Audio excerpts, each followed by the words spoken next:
Well, hello, Prague. Hello?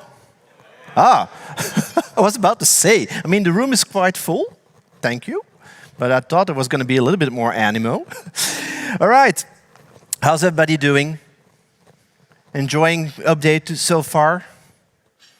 How's the update flowing to your brains? Lots of AI, lots of patterns, lots of... What else did we have? Security in the back room somewhere. Yes, they always push the security guys to the back. All right, you're here for 12 monkeys. You already have one life. Yeah, one Belgian monkey. I'm going to tell you a little bit about reliable web apps, 12-factor apps, and what we're doing there from a design pattern point of view. Talk a little bit about architecture, talk a little bit about the things that you can start implementing, and well, still more people coming. Quick question: is it okay if I take a picture of the room in a selfie when I stop my session? Can you remind me of doing so, because I will probably forget. All right? Okay. Good afternoon. My name is Mike Martin. I am from Belgium, and I'm sorry we're again in a state of no government. The last couple of months, we're still negotiating there. So for the rest, no politics, I promise you. If you want to follow me, I still have an X account or Twitter or whatever. I still refuse to call it X. Still a Twitter fan. You can follow me on LinkedIn if you want to. And if you want to reach out to me with questions, my name is Mike Martin, and my alias from Microsoft email address is over there. Shoot me a mail, don't worry, I will not answer anyway. So that's all fine.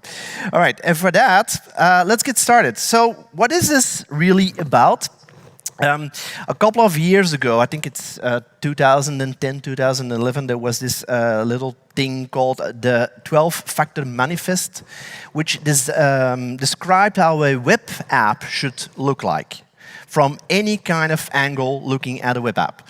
So the first thing that they described there was it should have a code base which is a single repo. It's one single code base per part that you're building inside of your web app. Now, most of you guys probably, most of you people, I need to be a little bit more inclusive, most of you people probably already do that, have a single repo per service or per API or whatever you're writing. But that was the first premise that they set up. Now, the second thing that they were talking about was the dependencies. And the dependencies is that each of the parts should be isolated. It should package its own dependencies, and there should be not an interdependency going on. So these were some of these premises that they set up there and described them really, really nicely. The third part was the configuration part. And the configuration part is actually moved out of the microservice. So we talked about things like web.configs, but also external configurators, things that we're seeing today now also into the wild, things that we're also seeing into other services coming up. So these are the things that make it easy to redefine configs inside of your application without damaging the application while it is running, making it a little bit more resilient. You see where this is going. And then we have backing services. Oh, if the clicker would work, backing up of this thing. Backing services are typically auxiliary services that you're going to use, where you're going to call. Typically, and we think about things like backend APIs that we're going to talk to. We're going to make our front end as smooth as possible, make it easy as possible, and just call to the backend, making it sure that we can segregate them, the logic from our front end with our back end. That was basically what it came down to. Next is they also looked into building, releasing, and running on a regular basis. Of course, it helps that you have everything in source control. That repository, that first code base is already there, making it easier for you to separate from all the different angles, so that way you can build without impacting your release. You don't have to do manual deployments and make sure that everything will keep running. And this is where the most of the people started doing CI/CD. We talked about that new other thing. There was an upcoming topic called DevOps. By the way, that's a Belgian invention, for those who don't realize it, but it's 2009 that a guy from Ghent actually said, oh, we should have this CI/CD packed in a nice thing, new thing called DevOps, and nowadays it's already forgotten. We're talking about the next big thing. Anybody here to shout what the next big thing is? Really? You had one job? One job. No. So not AI? Anybody else dare to be ranted on? No? Platform engineering. That's the next big thing where everybody gets... And if you want to see a good talk about that, go to Suzanne Daniel's talk. I think it's tomorrow on platform engineering. She has a very nice set of details on these things, how you should approach it, and what actually the benefit is for every developer inside of that cycle. All right. And then, it's kind of warm in here, even although the room is big. And then we have the processes. And this, yeah. I thought it wasn't visible, but yeah, I have a clock here. You guys don't see that, so that's fine. I thought a part of the screen was listening. So the processes. And processes are, in this case, actually the first premise for microservice orientation. This was being written into a state where people were started to think about more and more cloud native. Cloud became a little bit more common. It was a commodity thing. I mean, Amazon already had a nice set of features coming up. We were running behind at that time. Nowadays, it's no longer the case. We have AI, of course. Happy now? All right. And but it was the way of thinking was already there. The seed was planted, and now it was more into a common ground that people should start thinking about isolating the processes from everything else, so that way your system doesn't become a target for downtime. Yeah. The seventh monkey in this case is what they call port binding, and the port binding part is that every single microservice should be self-contained. Should only have one entry point, and they should be talking to each other in a very well-organized way. Typically, in the past, we used to do a lot of IP, TCP/IP, go over DNS, go over service names, and it was these kind of things that they started to write down. Of course, we didn't have concepts as Kubernetes at that point in time, but these little ideas behind it were already there. And then we talk about concurrency. So this means that when you need to scale out, you need to make sure that each of the services can scale out independently without harassing the others. To give you an idea, if I'm giving you a front end and there's a back end that cannot follow, it needs to be scaling independently, so that way there's some async features in between that you can put, and so on and so on. And these were kind of the things that we were looking about. Also, very important was the disposability. You need to be able to dispose any kind of the services without impacting the rest of the solution. Oh yeah, and by the way, the reason why I'm doing this session is because I work with a lot of ISVs. So for those who don't know what an ISV is, it's an independent software vendor, and they're building, or they should be building, scalable platforms or solutions that they can sell to their customers based upon Microsoft technology, preferably on Azure. Hey, I need to live too, right? I need to eat bread. So preferably on Azure, but these people, they build solutions. Think about large organizations like TomTom, for instance. We are hosting some of these things for them, and we build these things together. All these concepts are coming back on a scalable way, because you don't want to, like, when you're driving with your car, not in the middle of the road, you want to say, oh, my GPS is no longer working, or it's pointing you into the lake or something. You don't want that, right? So you need to have services which you can be relying on. And if you are looking at each of these little building blocks, it's all about bringing that scale back. And with the disposability part, if one of these services falls out, it should be easily replaceable. You should treat them like cattle, not as cows. You know that expression from the time when AKS was still popular before AI. Yeah, this is gonna keep coming back. You get me rooted now. But before that time, we were actually looking at servers, and AKS was this new thing, and we were looking at software no longer as single deployments, but we should be looking them at in a full automated way, and this is a little bit the way we should look at that. Now, next to that, it is the dev and the prod, so production parity.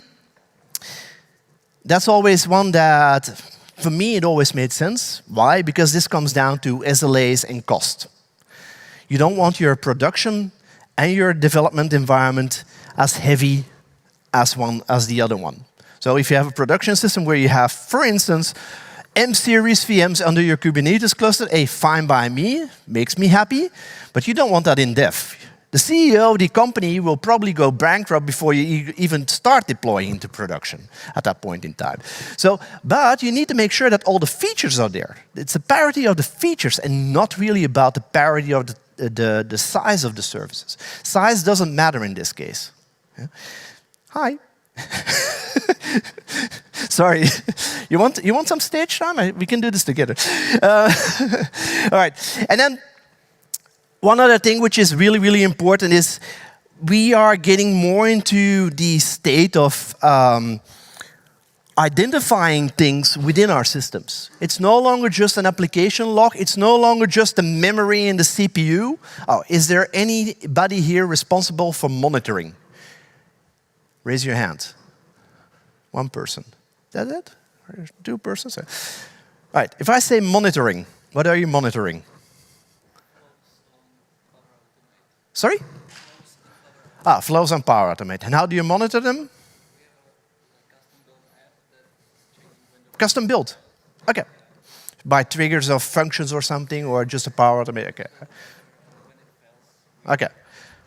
But at least you heard what he's doing. He has a custom function. He's writing stuff back into what? The database? Blob storage? What are you doing? Okay, you're not sure about the details. So, but at least he's not doing just a memory CPU thing. If we talk about logging and monitoring, we don't talk about memory and CPU.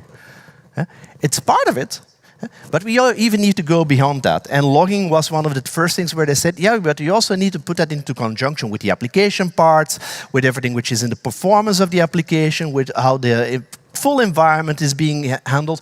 But it should not be fixed inside of the application. It should be standing next to that. And this is where all these services like Azure Monitor and Datadog and New Relic and what have you have been coming on to. Sorry? Oh, I'm hearing my own echo. And then last but not least, admin processes. They should not be running inside of your application. You never know what might happen.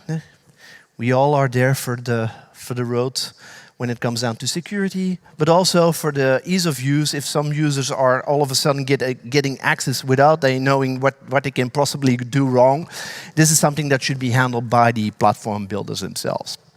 So, in a nutshell, what they did was actually describing Fino. And you're going to say, Mike, Fino? Yeah, that's nothing to do with shitty, dry Fino, no. It is actually failure is no option. It's always there. It's about resilient design, reliable application design, and these were the first premises putting into a manifest and on paper. And this is where everybody started reflecting on how things were handled in the past. Now, that for an intro. Yeah. Now, where am I going with this? Well, at Microsoft, we have something called the Well-Architected Framework. Any fans here? WAF? Only one WAF fan? Okay. Most of you are probably developers then, I think. Right? Who's an architect? 1, 2, 3. Who's an architect on Azure? And you're not using WAF? That's okay. It's just a framework with a set of premises. We're a part of these 12-factor app thingies are coming back into. But it's more than that. It's built upon 5 pillars. And guess what? All clouds have a well-architected framework. Amazon has one. Google has one. Even Alibaba has one. Yeah? The funny thing is that Amazon and us, Microsoft, have 5 pillars. Google has 4. Not because they're cheap. They were a little bit smarter in reintegrating 2 of the pillars into 1 pillar. In the end, all drips down to the same thing, meaning that you need to focus on a couple of things, which is cost, which is security, reliability, operational excellence, and performance efficiency. Yeah? And these 5 combined will make you build better solutions. Not applications, solutions. Because it's not only about your .NET app which is running, or your node that is running next to that, or your function that is running there in .NET. No, it's also about the harmonization between all these different services and all these different elements of your application, platform, solution, whatever you want to call it. SaaS for those who are selling it. Yeah? And with that, we have a couple of things that you can check out. We have assessments for that. We have workload designs. We even have reference architectures. I'm a big fan of the Architecture Center, the Azure Architecture Center, not only because it talks about Azure, but it also talks about these principles that I'm talking to you about today. 12-factor apps and a couple of things that I'm going to mention in the next few slides, and something that has been announced just now, right before I went on stage. So I can even spill that. So that's going to be great. All right. So the pillars of excellence, as we like to call them, is more about, when you talk about cost, it's about optimizing the usage. Yeah? And think about the things that I said earlier, right? Dev, prod, parity. Yeah? Cost is going to play a big role there. But not only on that. The funny thing is about the well-architected framework is that all these go hand in hand together. Unfortunately, cost is the biggest PITA around. You know what the abbreviation for PITA stands for, right? I don't have to explain you that. The thing is that cost is actually very much impacted by all the other 4, unfortunately.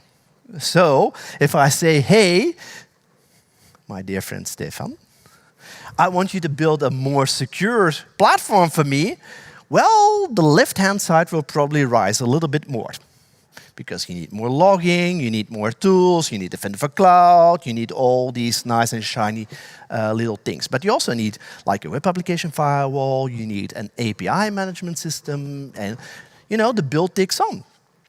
So all these things actually go hand in hand, right? Most of the time it's the cost part, but also if you lower the cost, probably security will go down, or performance will go down, operations will go down. I go into a burnout, and before we know it, our platform is done. Yeah? The manager will be happy, the CEO will be happy because he's paying less, but probably he will not do a lot of business, because if your cloud or if your platform is less reliable and less resilient, you will probably not get a lot of attention, at least in a positive way. All right, so I'm going to skip this one. This is the same. It's a little bit about the same thing, but how do you do this? Luckily, I'm not seeing this. So what are these 5 parts about? So about reliability, we typically talk about a couple of things. Reliability is typically resilience. Think about an island in a storm. What's typically on an island at the coast shore, there's palm trees. What happens when there's a storm? The trees do this. Storm is over, and the trees go. I'm back up. I didn't break. I survived. That's what we call resilience. Same with your software. Your software should be able to handle the load, but it doesn't have to break your things. This is where the independent scaling part comes in. We also need to provide a recovery phase. Right? And recovery in this case is if something breaks, we still need to make sure that we don't lose anything, and that we can get recovering and back up on our feet as soon as possible. Combine this with operations and simplicity, and you get the idea about how reliability works. Of course, reliability is not only about resilience and recovery, it's also about the high availability of your service. Security, talking about confidentiality. Why did I even think about doing this? There's so many hard words in here that I'm actually tripping over my words. But you should think about protection, thinking about integrity protection, data protection, and all these things. And evolve constantly with those things. Just like we do. We have this Secure Future initiative. This is also an evolution of our security on all these things that I'm talking about here. Cost. That's the most straightforward one. It's about optimization of rates, the monitoring of your costs, that FinOps thing. Probably everybody's impacted there. If you're deploying, you want to make sure that the thing that you deployed is all of a sudden not a bigger thing that you should be deploying. Things like that. And then the operational excellence design principles. This is about how can we make sure that nothing will break, and what are the exact things that we can embrace to make sure that this will happen. Think about DevOps, think about CI/CD tooling, think about things like deployment slots, A/B offloading, stuff like that. Because these are the things that will probably make it worthwhile. Do a lot of automation. Think about infrastructure as code. These things will help you build up a very resilient way of looking at your solution. And then the last is the performance efficiency, where you should meet up with all the users. You want to be the next Spotify, you want to be the next Facebook, or maybe not. You want to be the next CNN, you want to be the next whatever, you want to be the next, call another SaaS platform. You want to have millions and millions and gazillions of users. You want to be rich. Basically, that's what comes down to. And you need to make sure that your platform can meet those requirements. 25,000 concurrent users per second. Hey, you can only scream for those things. So yeah, root for that, right? So these are the things that you should do. But also sustain it and improve it while you're learning, while you're doing. And this is where monitoring comes into, right? Okay. Of course, and for those who've seen 12 Monkeys, because there's of course a reference, you all came in upon the music of 12 Monkeys.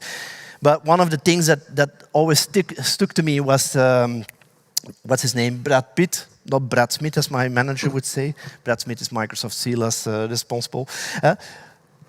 He was all of a sudden in Madhouse. He was yanking the chains of the game room. He wanted the games. Well, games that want to go out is about the tools that we can use to achieve these things. And the things that I actually want to talk about. And one of the things that I want to talk to you about is how can I start identifying if I still have old stuff running? I mean, there was already somebody that was talking about migrations this morning, if I'm not mistaken. There was a session on that.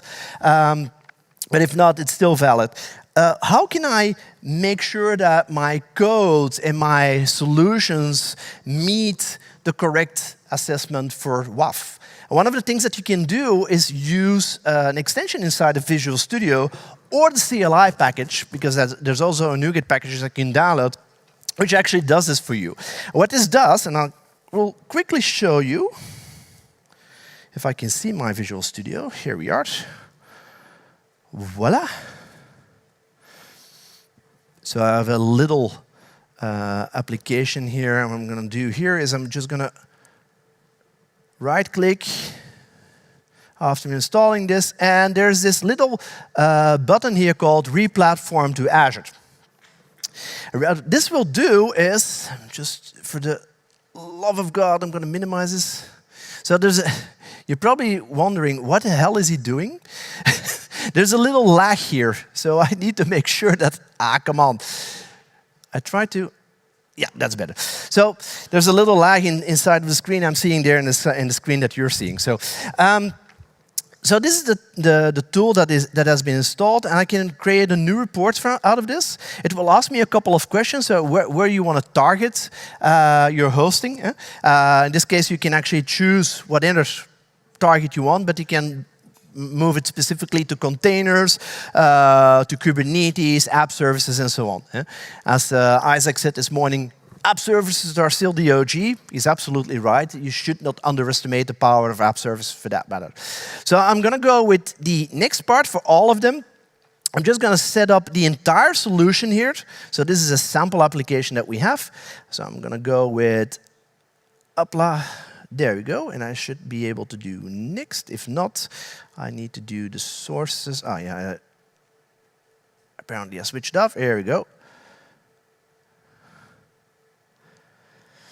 I can ask it to check the binaries. I can ask it to check the source code. I'm just going to go with the source code and settings. I'm going to go for the analyze. It will check all the different projects that are in there. Voila, it's going to make me a lot of suggestions. I can save this thing, the compatibility report, and then I'm going to get a very nice, come on, a very nice dashboard where I can then start drilling into, and all the WAF parts and some of the things that I'm going to talk to you about in a second, the reliable web application and modern web application parts, are going to be highlighted in there and show you how you can improve these. So this is a very nice thing. We added a very cool feature called Let's GitHub Copilot chat with you on this thing, so we can start analyzing the responses that we have in the assessment, and we can collaborate on the code together. So that way, if we make suggestions, we can also make them immediately more secure, and so on and so on. So there you have your AI demo, which I will not demonstrate. All right. So this gives you a nice overview. You get a nice idea of what the projects are. You get some deep dive in here. You can see how many incidents you have, how many story points you have, and so on and so on.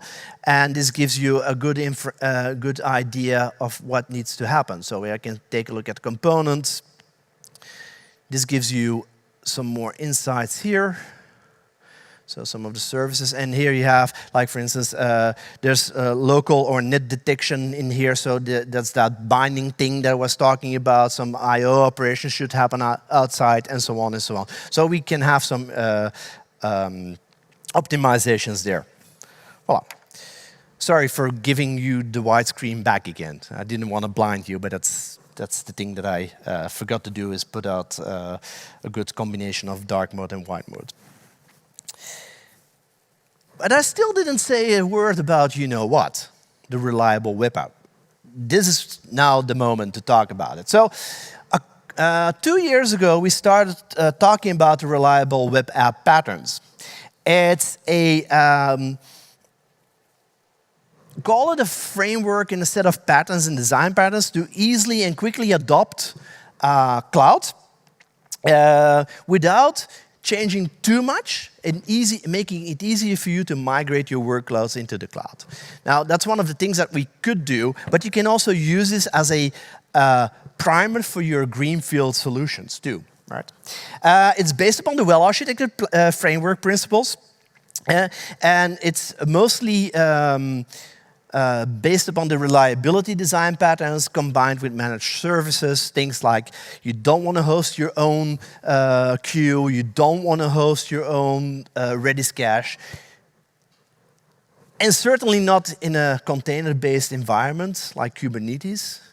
By the way, people, this is truly from the bottom of my heart, if you do that, that's disaster bound to happen.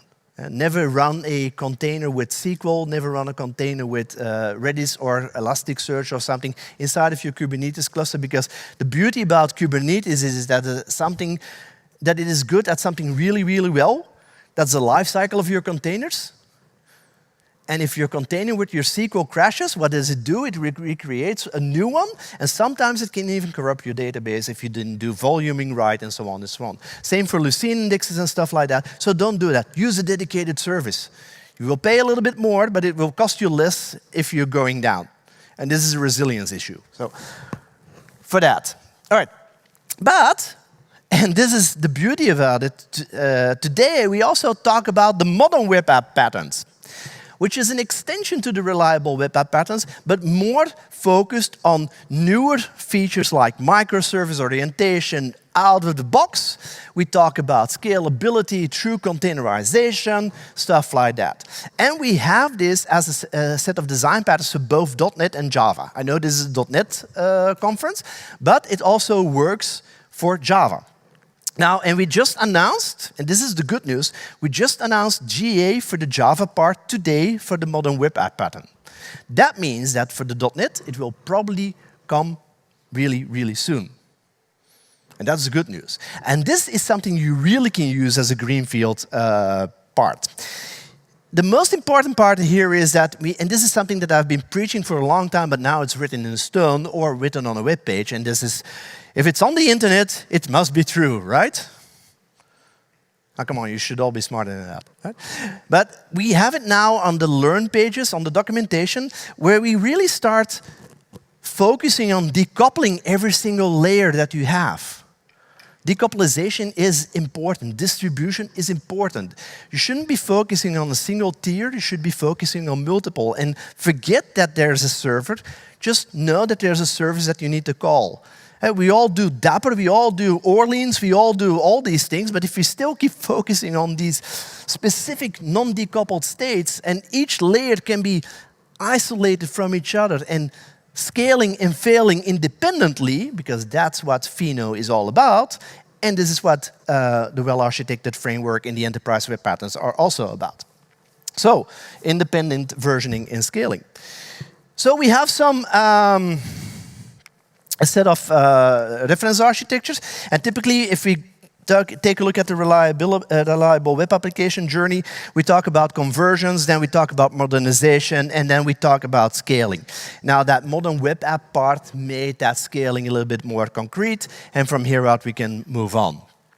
Now, games I want to get out, well, I talked to you about, we have two reference architectures that can be used also as a primer for your own solutions. Yeah. They are to be found on the GitHub, on the Azure GitHub repositories. One for reliable web applications for Java, the other one for .NET. So pick your poison.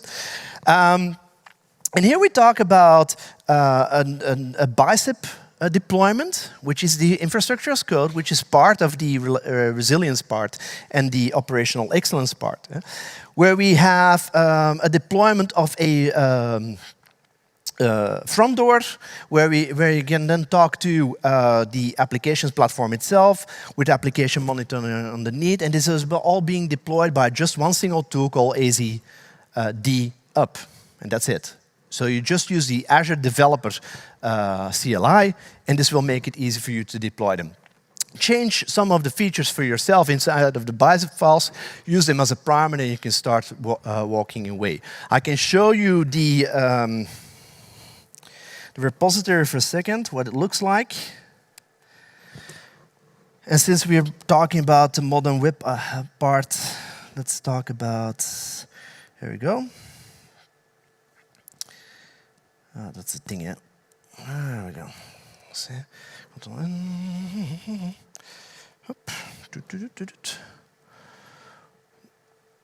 Do it. Wow. So this is the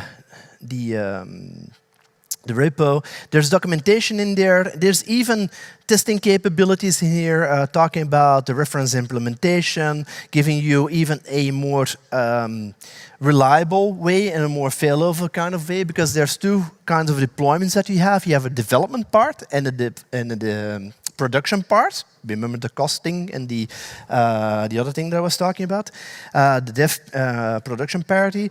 If you're doing a developer, it will be only one single region. If you're doing a production part, it will be multiple regions. You can set two regions at the same time. The deployment will be handled as a single deployment itself with one single entry point from the AZD. So giving you all the specifics here. What else do we have in here? There's even simulations that you can do. You have a full workflow explained, not only for the deployment, but also how a developer can work with this.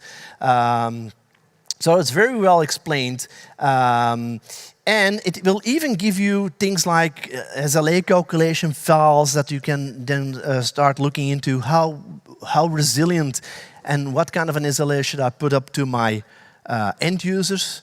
Spoiler alert, it can never be 100%. You do realize that, right?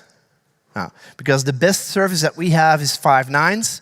But if you take the next part in there, and that's 99.95, yeah, you're already gone from that 5 nines, because then you're back to 4 nines, to give you an idea. Yeah? So all these things are there. There's even additional resources and so on and so on. So you get this all for free, but it gives you a good description of the things that are happening here. But I'm going to go a little bit into depth.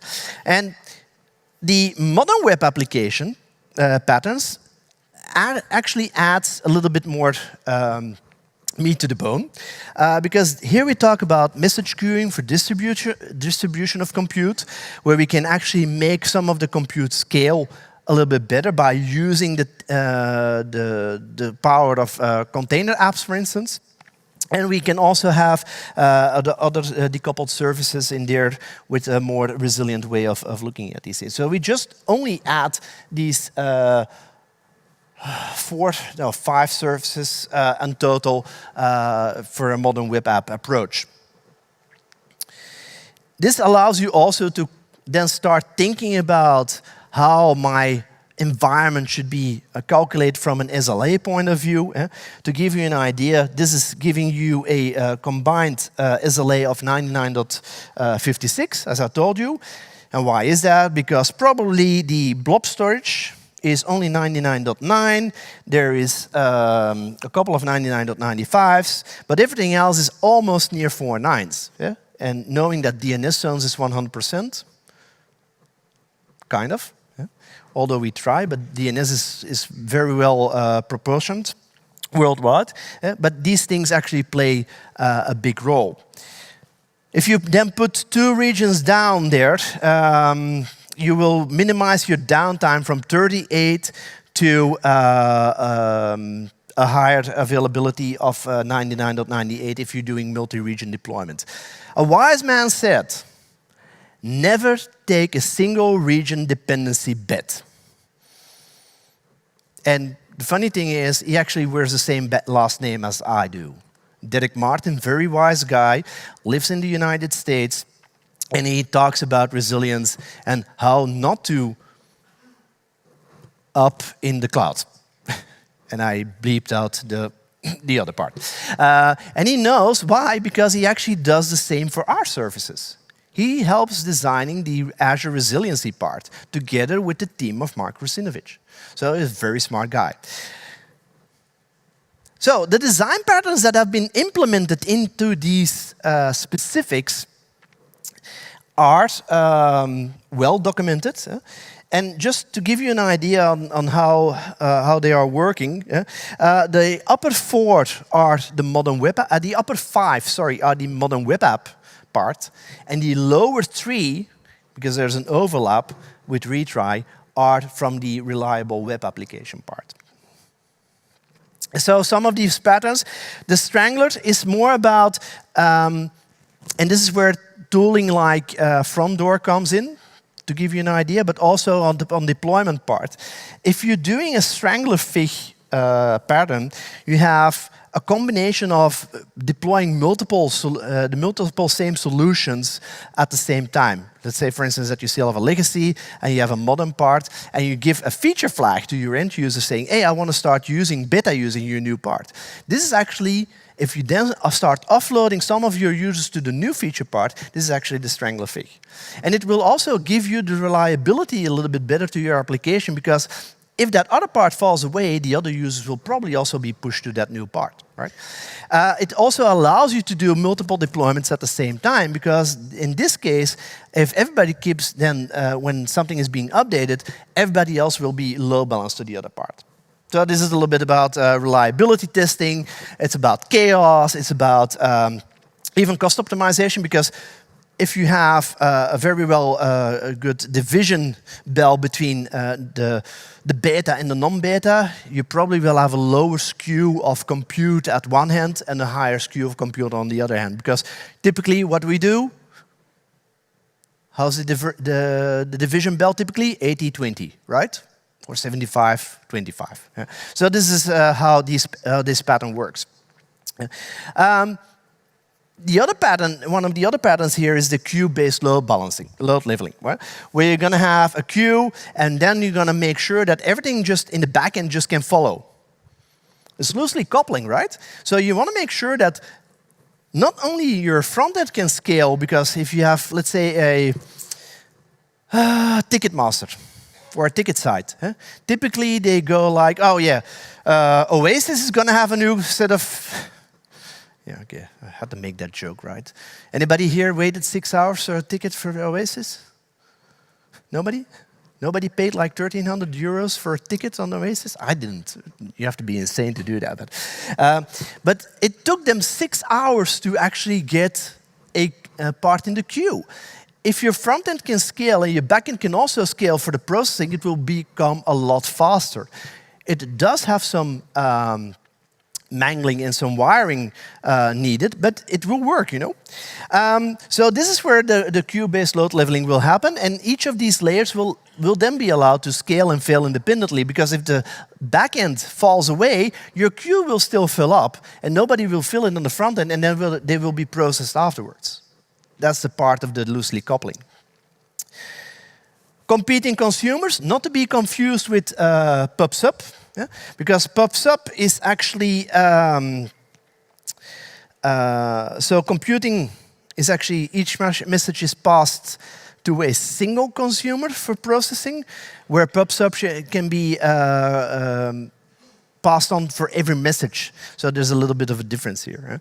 And this will allow you to quicker process all these little thingies. Health point monitoring, I think this one speaks for itself. You want to make sure that you monitor each of the parts, not only, as I mentioned earlier, the CPU and the memory, but you also want to make sure that the entire part becomes available in vision and in visualization. And I'm talking about a little thing called observability here. Now, observability is not monitoring. Observability also goes into the parts where your functionality of your application is being monitored. Who is waiting for the next trigger? Is it a human trigger that needs to be triggered? It's not enough to see how many messages there are, but also how are they being processed and who is responsible for the processing. Think about business application monitoring. That comes into the full play of observability. A lot of people today say that observability is only the monitoring part, meaning, okay, we log errors in the application and that's it. But you also want to make sure that you follow the entire flow of an application too. That's, for me, that's observability. And a lot of people are mistaken there. So if you want to have a discussion, during a beer, we'll take it outside. We're going to have a little fight there. So, but know that these things are. And you, for those who paid attention, probably everybody, but because you're really, really quiet, everybody's still awake? At least somebody's pointing, yeah, I'm still here. I don't like to be here, but I'm still here. But everything that you need to know about these patterns is actually highlighted, and you get the deck somehow, somewhere. I'll ask the organization to distribute it to you. We're all good friends here, so you're happy to have it. The retry pattern, that's one of the older ones. And guess what? One of the first enterprise patterns from Patterns and Practices. Is there anybody here who did the early versions of .NET?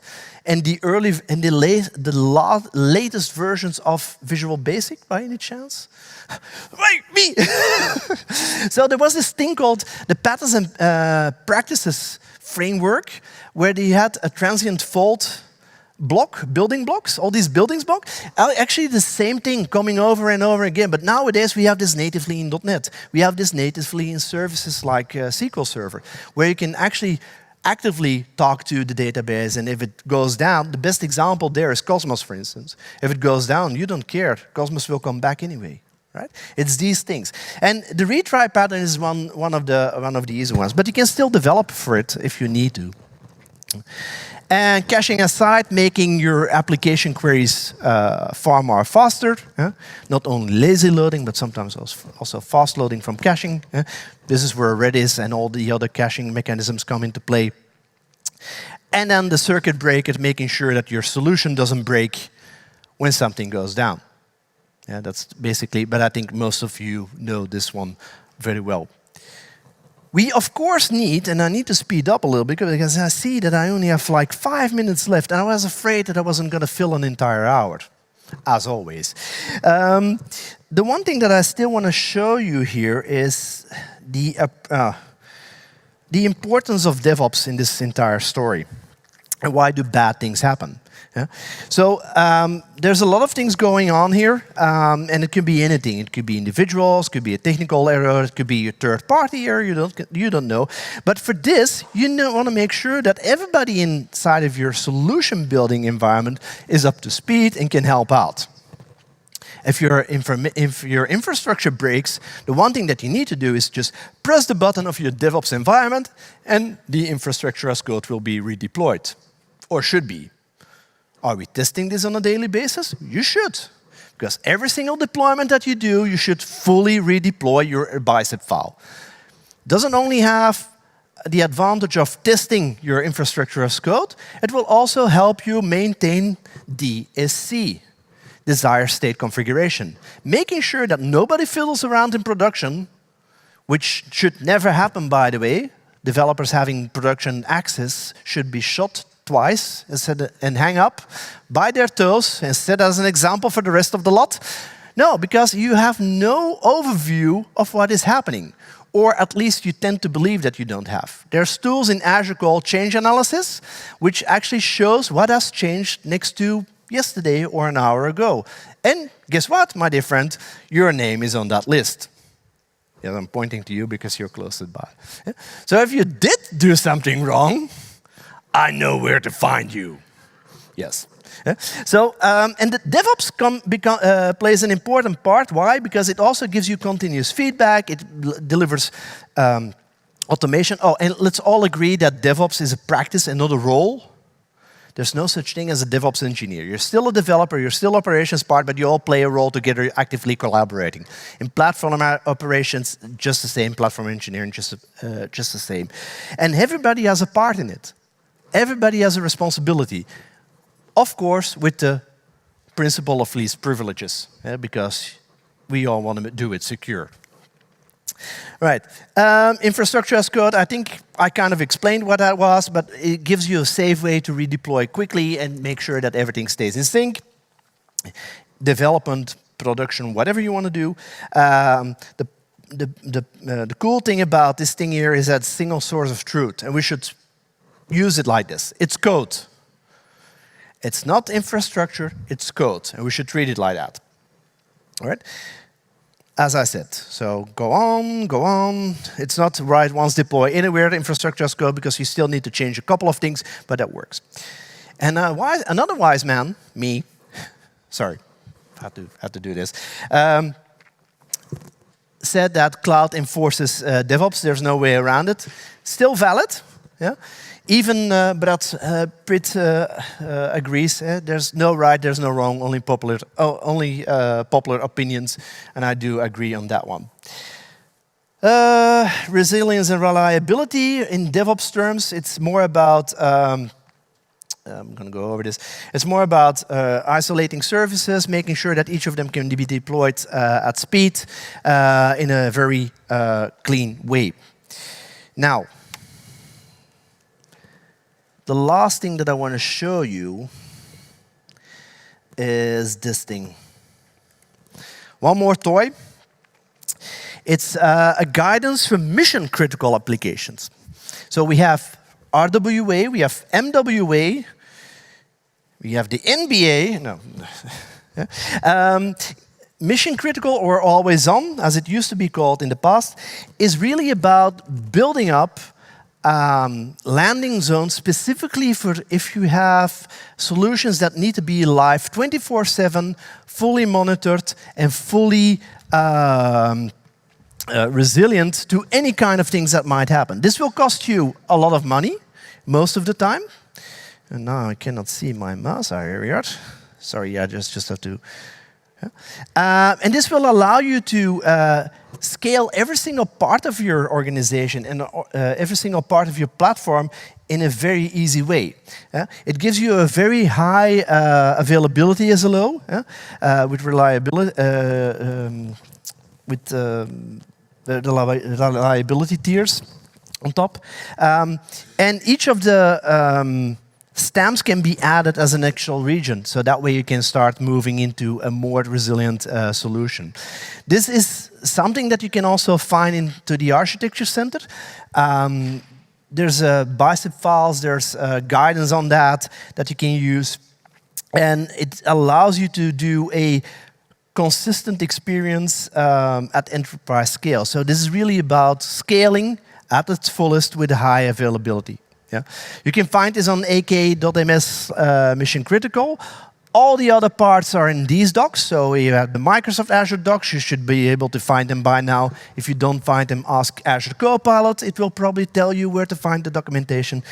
That's one that actually does work well. There's the Microsoft Azure Architecture Center. We have, of course, all the documentation for the WAF, not a dog. And the review that you can do to see how well you're doing today. And with that, on the spot, 13 seconds over, that's a new, I say, we did it. Thank you, and maybe see you next year. Bye-bye.